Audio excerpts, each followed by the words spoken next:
Well, hello everybody. Pastor Randy here. Welcome to Making It Simple. Beautiful Monday. Hope you are doing great today.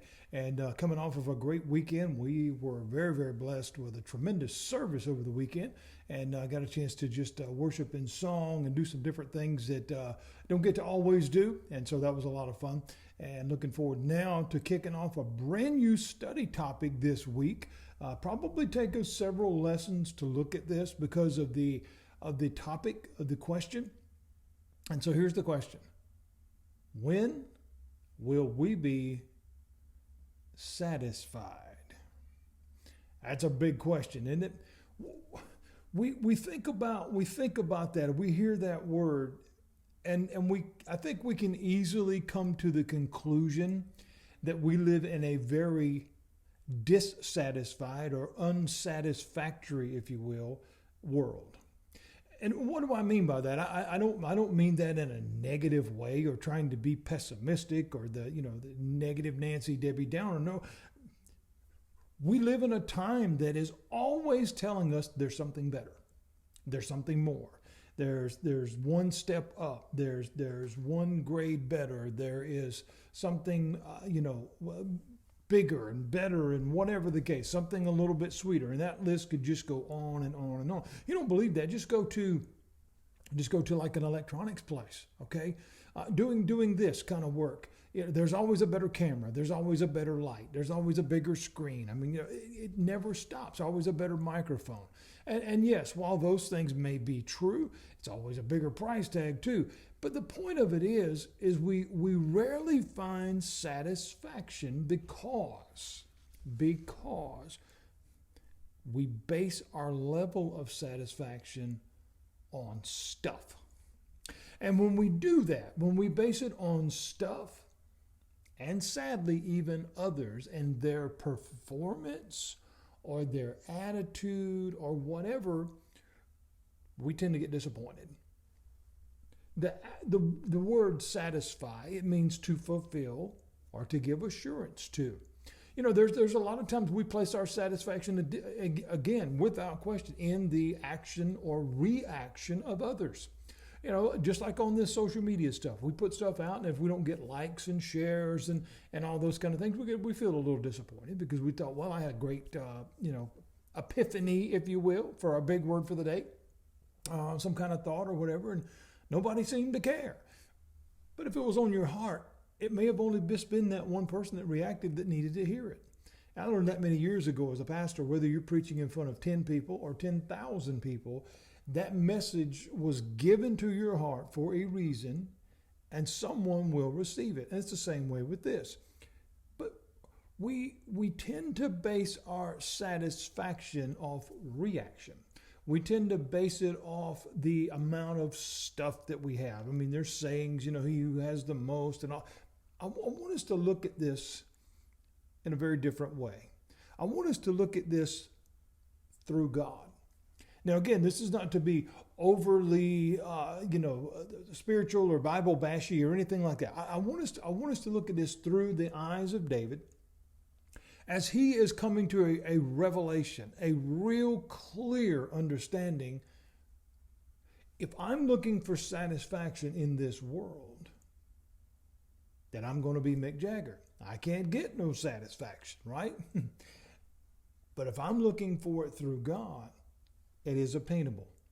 It is absolutely there. It takes some work to find it because, again, we get a call to action, seek, and you will find that word seek being an action word. It all depends on what it is that we're willing to pursue.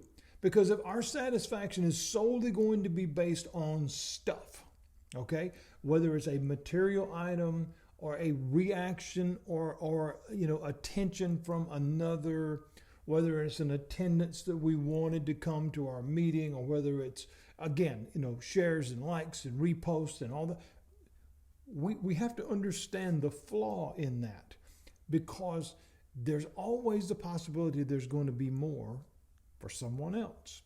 There's going to be something bigger. There's going to be something, whatever, all these different things. Some of them are obtainable. Some of them are not for financial reasons. I would put up the 104-inch TV in my house. Couple of reasons I don't do that. Number one, I don't have room. And number two, I don't have $10,000 I can spend on a TV, or at least not that my wife would be okay with. But here's the point. When we think about stuff, there's always more. There's always more.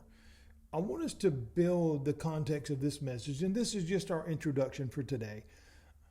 When are we going to be satisfied? We're going to build this out of Psalm 17, okay? This is a prayer from David that he's pouring his heart out before God, and he's coming to a realization about something that I believe that we can too if we understand what is being said. There's a threefold message inside this one psalm.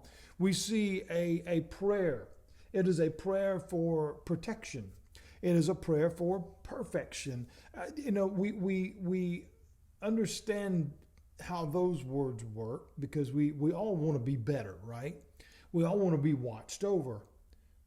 But when we realize the one that we're calling on is the fulfillment of everything, then we can have more faith in that prayer and understand He hears us, He watches over us, He absolutely protects us, and He guides us to the days ahead if we will let Him, which will ultimately allow us to find satisfaction, which allows us to live in an entirely different manner.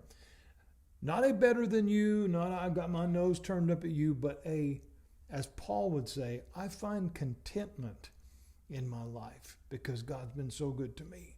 And while better exists in the fact that one day I get to be with Him in heaven, I'm content with the life that I've been called to here, doing God's work, whatever that may be. Now, some people misconstrue that. They twist that around when they hear doing God's work. Well, I got to be a preacher. No, that's not true at all. Doing God's work is very, very simple. Jesus said, love God, love one another. Be kind to your neighbor. Be approachable. Be kind to a stranger. That is putting on the hands and feet of Christ. That is seeing things through the eyes of God, allowing others to see, as God would say, I have a hope for you. I have a future for you. And it is obtainable. It can be done. I want to read just a little bit of this prayer as we look at Psalm 17. In fact, I'm going to read you the whole thing, and then we'll come back tomorrow, Lord willing, and we'll start breaking this down as we look at when are we going to be satisfied. What does David say? He says, Lord, hear a just cause. Please pay attention to my cry. What is David saying here? He's saying, will you hear my heart? I'm going to pour it all out to you. Listen to my prayer. From lips free of deceit, I'm coming to you with an earnest plea. I'm coming to you from my heart, and I mean everything that I'm saying. I'm laying it all out. Let my vindication come from you. See, I don't need the accolades and the applause of those around me, or I don't need them to tell me that I'm better or I'm good or I'm right. I want to hear it from you. I want to know that I'm on the right path that honors you. Because He said, you see what is right. See, only God sees that. Only God can see that. He said, you've tested my heart. You look because you know what's really there. You've examined me at night. You know me all the time, not just my public persona. You know me everywhere. That's important. You've tried me and you found nothing evil. God says, what about David? He's a man after His own heart. See, this comes as David is realizing the horrendous blunder that he had made earlier in life, back earlier in other chapters in the Old Testament. But here we're seeing letters from him in an acknowledgement of that, but also a realization he could not stay there, and he's turned from that, and he's saying, Lord, you've looked, and we're on a different path now. I've determined that my mouth will not sin. Think about that for a minute. That my mouth will not sin. He's just talking about naughty words, friends. He's talking about the direction of my life, the projection of my faith, and what comes out of this weapon of mass destruction located between the nose and the chin. He's saying here that what I say and how I say it and how I direct it and everything, it matters. And he said, I'm not going to let that happen. He's not talking about self-will here. He's not talking about self-determination. He's talking about I am putting myself under examination from God. And he says, I have determined that my mouth will not sin concerning what people do. By the words from my lips, I've avoided the ways of the violent. I will not find my satisfaction in those around me because there's way too many opinions. I'm not going to find my satisfaction there. My steps are on your path. My feet have not slipped. I'm grounded firmly in the direction coming from you. That's just the first 5 verses. We could go a lot more, but there's 17 in total, and I don't want to give it all away today. We got a lot to look at as we look at that. So we look at this and we answer this question, or we will answer this question: when will you be satisfied? Please join me back here tomorrow, and we'll look at some more of this at Making It Simple. I pray that this will be a blessing to you, because I think it's going to cause us to look deep, deep, deep within our heart and say, you know what? I'm not there, but now I know how to get there. God bless you, friends. I'll see you tomorrow.